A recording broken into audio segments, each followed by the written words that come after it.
বাংলাদেশে আসবোই, আমাকে নেওয়ার চেষ্টা করতে হবে না।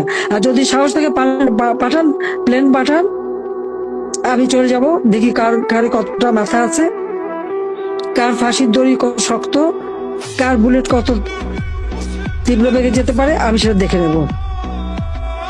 হ্যাঁ, আমি ঘটনাচক্রে চলে আসতে বাধ্য হয়েছি, কিন্তু আমি বাংলাদেশে ফিরবই।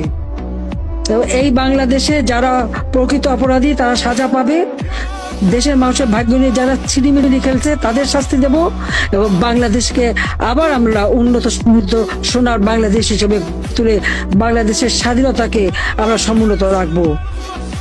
আমরা বিজয় জাতি, আর 2 দিন পরেই তো আমাদের বিজয় মাস। কাজে এই বিজয় মাসেই সকলে ঐক্যবদ্ধ হতে হবে। এই খুনি, সুদখোর, জঙ্গি শাসক আর ওই যুদ্ধাপরাধী জঙ্গিদের হাত থেকে দেশকে রক্ষা করতে হবে, সেটাই আমাদের প্রতিজ্ঞা, এবং তা আমরা করব ইনশাল্লাহ। সবাই ভালো থাকেন, সুস্থ থাকেন, যার যা আছে সেটা আপনাদের নিয়ে চলতে হবে। আর এর হাত থেকে দেশ রক্ষা করার জন্য সবাইকে এক হওয়ার আমি আহ্বান জানাচ্ছি। খোদা হাফেজ। জয় বাংলা, জয় বঙ্গবন্ধু।